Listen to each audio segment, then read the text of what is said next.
Now, the world of e-commerce is always changing, as we know, but right now we're seeing some seismic shifts in global trade from the end of the de minimis era to new compliance rules.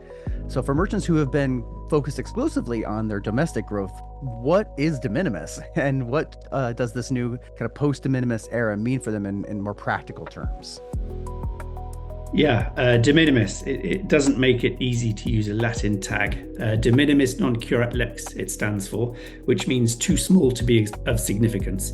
And that's effectively saying that any goods under a specific value coming into a market are effectively too expensive for the authorities to try and collect duties and taxes on. It costs them more than the money they'd actually receive by getting those duties and taxes.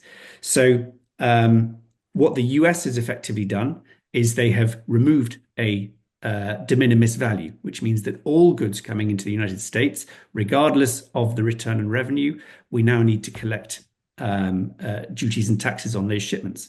So, what does a post de minimis era mean? Well, three very simple things. It means you can't just ship it and hope that it will get there, which is, let's face it, what 95% of all e-commerce merchants have done in the past. And international consumers come in, stick a label on it, and I hope to goodness it's going to get there and that consumer's going to be happy.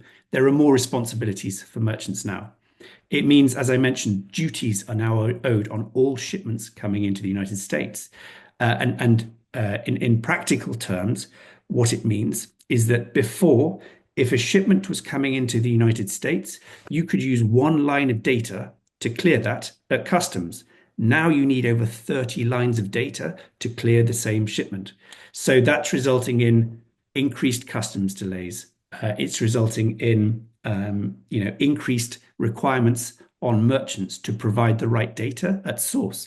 It's meaning that brands need to go out and work out, who the manufacturer of the goods is, to generate what's called an MID code, a manufacturer's identification code, to inform Customs and Border Patrol who made these goods. If you're shipping B2B to C, if you're shipping B2C, actually, and this might be quite useful to a lot of your viewers, you don't need to provide a MID code for every single product you're sending.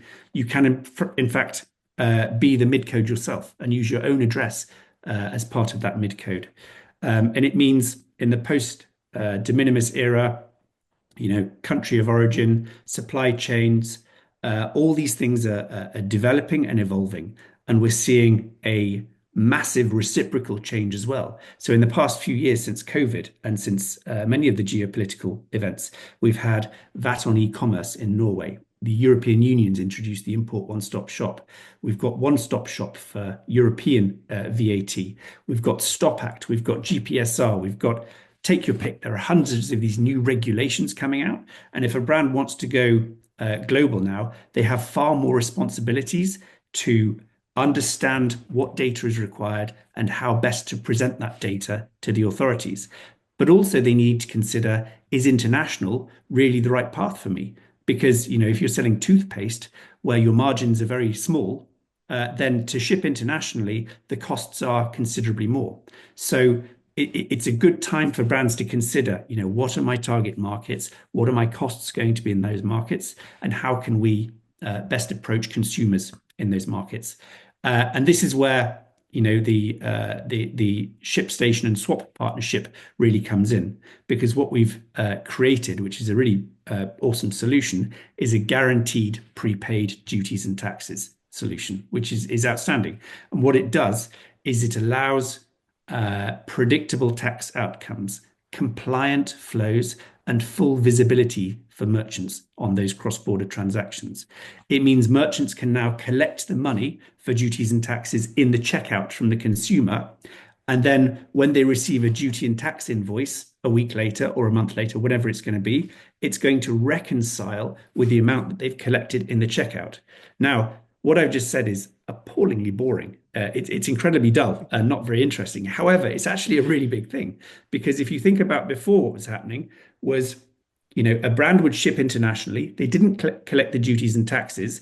And then maybe a week, maybe 30 days later, they're receiving an invoice from the carriers that they had no idea what that's going to be. And so that is now coming out of their margin on that international order. And international orders are generally the most profitable because international consumers spend more and return less. So if you get your offer architecture right, particularly with this guaranteed prepaid duties and taxes solution, it means that you can better transact with those international consumers who are better consumers overall. Yeah, I gotta say, we do love our acronyms in shipping, don't we? But it's really great to kind of break down how you can find some peace of mind and selling to, an international audience. So thank you for breaking down some of kind of what these terms mean and really how merchants should be thinking about them when it comes to their business.